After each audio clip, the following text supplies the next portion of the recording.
ओमित्येकाक्षरं ब्रह्म व्याहरन्ति त्रयशिखाः तस्मै तारात्मने मेधादक्षिणामूर्तये नमः।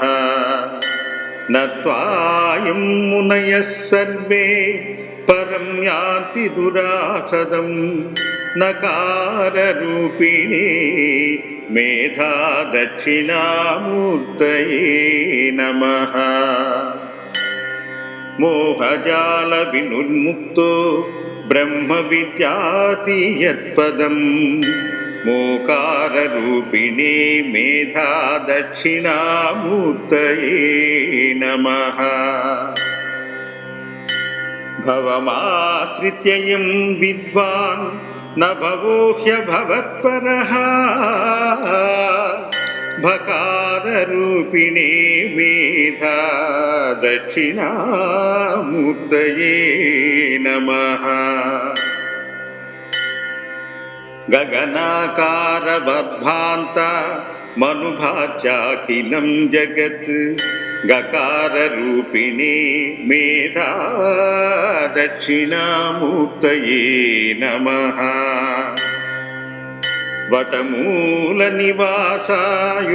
लोकानां प्रभुरव्ययः वकाररूपिणे मेधादक्षिणामूर्तये नमः। तेजोभिर्यस्य सूर्यो सौकालकृत्तिकरो भवेत् ते काररूपिणे मेधादक्षिणामूर्तये नमः। दक्षत्रिपुरसंहारे यत्कालविषभञ्जने दकाररूपिणे मेधादक्षिणामूर्तये नमः। क्षिप्रं भवति वाक्सिद्ध्यन्नामस्मरणान्नृणाम् क्षिकाररूपिणे मेधादक्षिणामूर्तये नमः। नाकारवाच्यो यः सुप्तं सन्दीपयति मे मनः नाकाररूपिणे मेधादक्षिणामूर्तये नमः। मूर्तयो ह्यस्तधा यस्य जगज्जन्मादिकारणम् मूकाररूपिणे मेधादक्षिणामूर्तये नमः। तत्त्वं ब्रह्मासि परममिति यद्गुरो बोधितः सरे पतात्मने मेधादक्षिणामूर्तये नमः। एवं विदित्वा ब्रह्माद्यादृशयो यान्ति निर्वृतिम् एकाररूपिणे मेधादक्षिणामूर्तये नमः। महतां देवमिच्छाहुर्निगमागमः शिवोऽहं मकाररूपिणे मेधादक्षिणामूर्तये नमः। महतां देवमिच्छाहुर्निगमागमयो शिवः मकाररूपिणे मेधादक्षिणामूर्तये नमः। सर्वस्य जगतो ह्यन्तर्बहिर्यो व्याप्य संस्थितः यकाररूपिणे मेधादक्षिणामूर्तये नमः। त्वमेव जगत्साक्षी सृष्टिस्थित्यन्तकारणम् मेकाररूपिणे मेधादक्षिणामूर्तये नमः। धामेति धातृसृष्टेर्यत्कारणं कार्यमुच्यते धाङ्काररूपिणे मेधादक्षिणामूर्तये नमः। प्रकृतेर्यत्परं ध्यात्वा तादात्म्यं याति वै मुनिः प्राकाररूपिणे मेधा दक्षिणामूर्तये नमः। ज्ञानिनो यमुपास्यन्ति तत्त्वातीतं चिदात्मकं ञकाररूपिणे मेधा दक्षिणामूर्तये नमः। प्रज्ञा संजायते यस्य ज्ञाननामार्चनादिभिः प्रकाररूपिणे मेधा दक्षिणामूर्तये नमः। यस्य स्मरणमात्रेण नरो मुक्तसम्बन्धनात् यकाररूपिणे मेधा दक्षिणामूर्तये नमः। चेवेर्यन्नेन्द्रियाण्यापुर्विषयेष्विह जाड्यतं चकाररूपिणे मेधा दक्षिणामूर्तये नमः। चवर्यन्नेन्द्रियाण्यापुर्विषयेष्वहि जाड्यतां चकाररूपिणे मेधा दक्षिणामूर्तये नमः। स्वान्ते विदां जडानां यो दूरे तिष्ठति चिन्मयः स्वाकाररूपिणे मेधा दक्षिणामूर्तये नमः। हारप्रायफणीन्द्राय सर्वविद्याप्रदायिने हाकाररूपिणे मेधा दक्षिणामूर्तये नमः। हारप्रायफणीन्द्राय सर्वविद्याप्रदायिने हाकाररूपिणे मेधा दक्षिणामूर्तये नमः।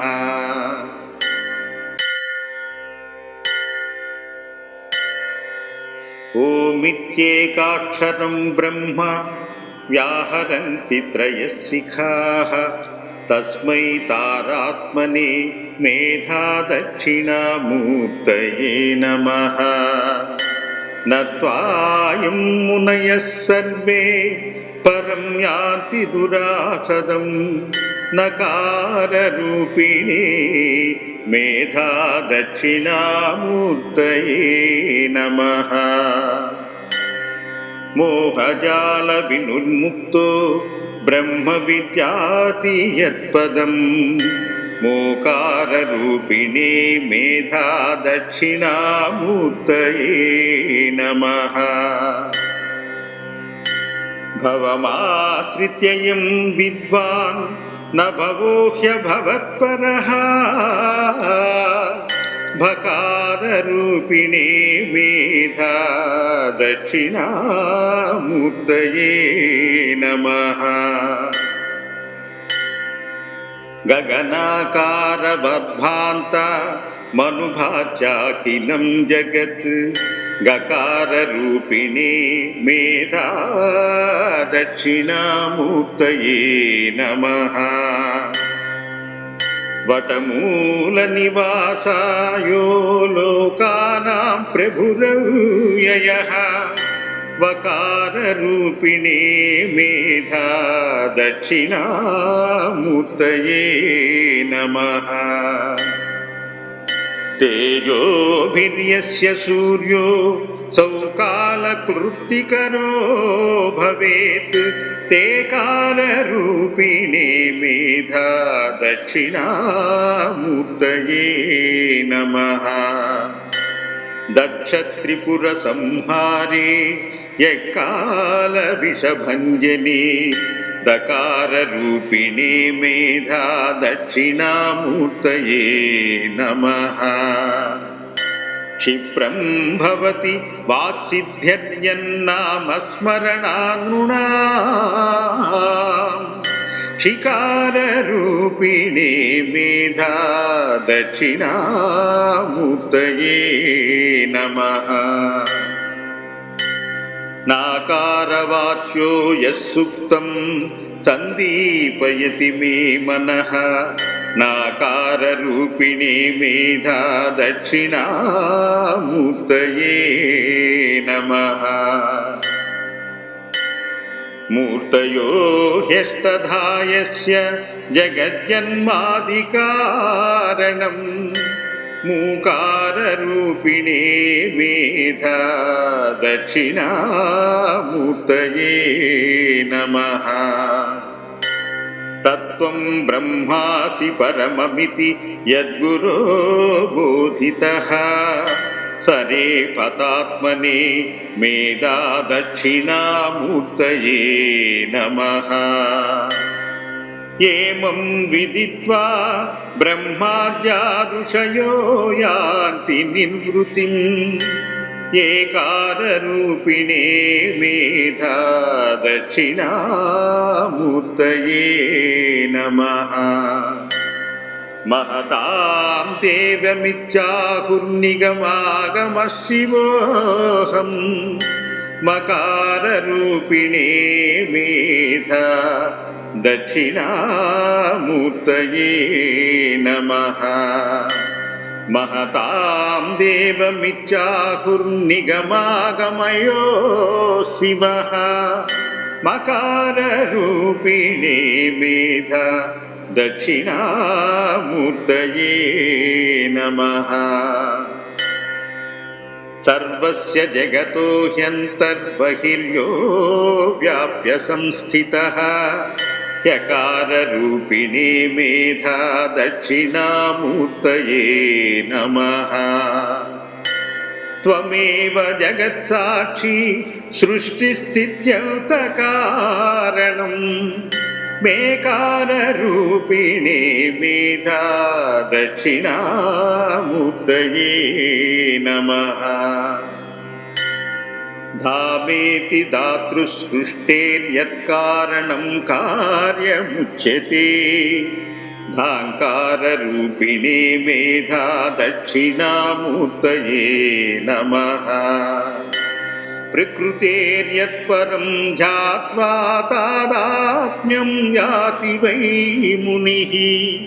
प्राकाररूपिणे मेधा दक्षिणामूर्तये नमः। ज्ञानिनोऽयमुपास्यन्ति तत्त्वातीतं चिदात्मकम्। ञकाररूपिणे मेधा दक्षिणामूर्तये नमः। प्रज्ञा सञ्जायते यस्य जाननामार्चनादिभिः। प्रकाररूपिणे मेधा दक्षिणामूर्तये नमः। यस्य स्मरणमात्रेण नरो मुक्तसम्बन्धनात्। यकाररूपिणे मेधा दक्षिणामूर्तये नमः। चेवेर्यन्नेन्द्रियाण्या पूर्विषयेष्विह जाड्यतम्। चकाररूपिणे मेधा दक्षिणामूर्तये नमः। चवर्यन्नेन्द्रियाण्या पूर्विषयेष्वहि जाड्यताम्। चकाररूपिणे मेधा दक्षिणामूर्तये नमः। स्वान्ते विदां जडानां यो दूरे तिष्ठति चिन्मयः। स्वाकाररूपिणे मेधा दक्षिणामूर्तये नमः। हारप्रायफणीन्द्राय सर्वविद्याप्रदायिने। आकाररूपिणे मेधा दक्षिणामूर्तये नमः। हारप्राय फणीन्द्राय सर्वविद्याप्रदायिने आकाररूपिणे मेधा दक्षिणामूर्तये नमः।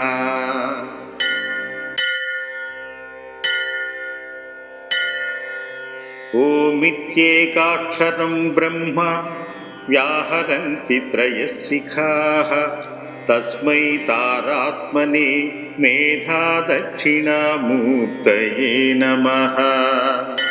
नत्वायं मुनयः सर्वे परं यान्ति दुरासदं नकाररूपिणे मेधा दक्षिणामूर्तये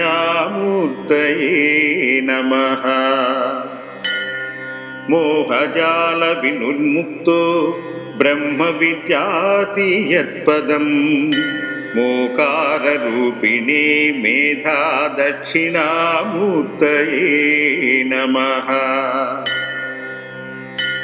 भवमाश्रित्ययं विद्वान् न भवो ह्यभवत्परः भकाररूपिणे मेधा दक्षिणामूर्तये नमः। गगनाकारवद्भान्त मनुभाचाखिलं जगत् गकाररूपिणे मेधा दक्षिणामूर्तये नमः। वटमूलनिवासायो लोकानां प्रभुरव्ययः वकाररूपिणे मेधा दक्षिणामूर्तये नमः।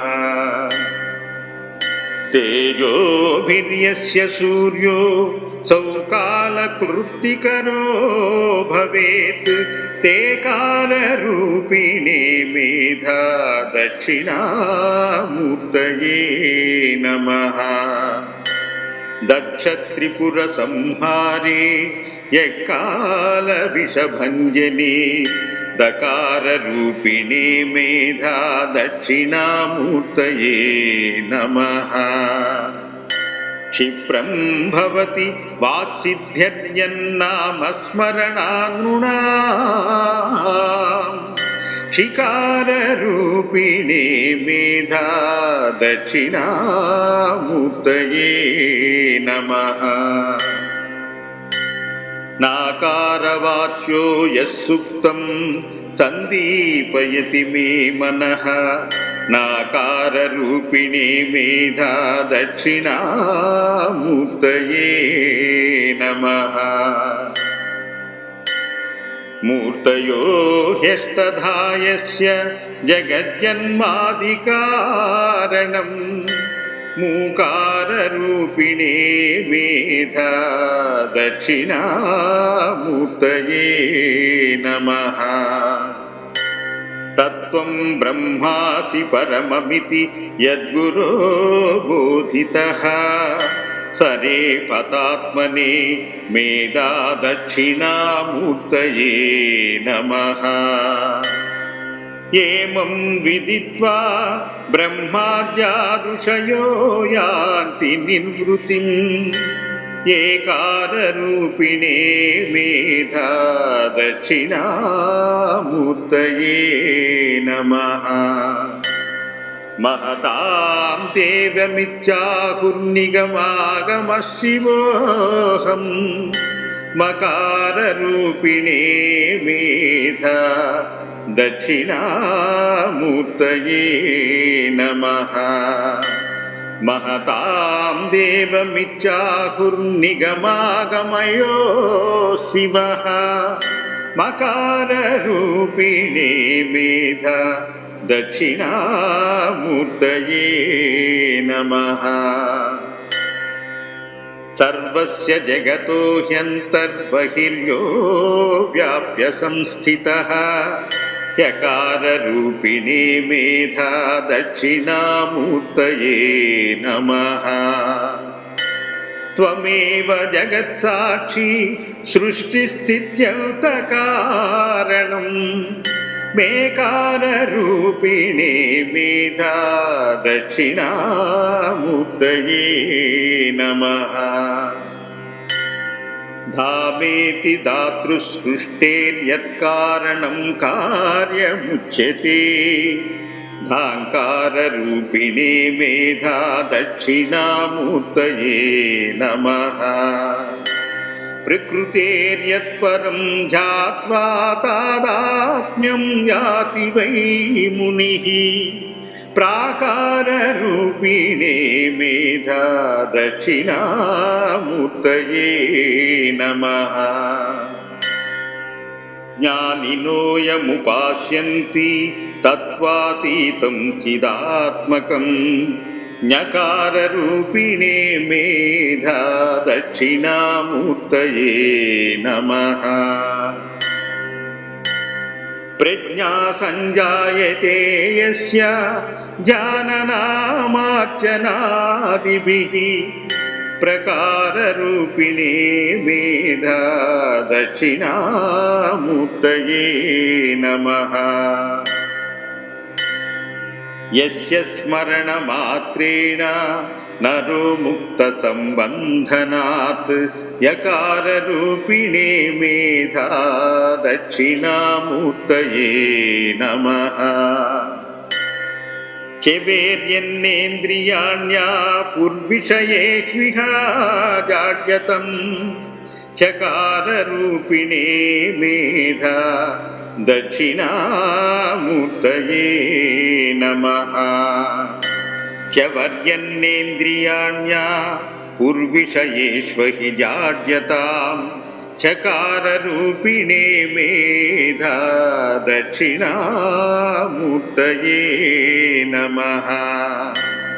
स्वान्ते विदां जडानां यो दूरे तिष्ठति चिन्मयः स्वाकाररूपिणे मेधा दक्षिणामूर्तये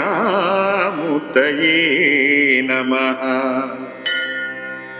हारप्राय फणीन्द्राय सर्वविद्याप्रदायिने हाकाररूपिणे मेधा दक्षिणामूर्तये नमः। हारप्राय फणीन्द्राय सर्वविद्याप्रदायिने हाकाररूपिणे मेधा दक्षिणामूर्तये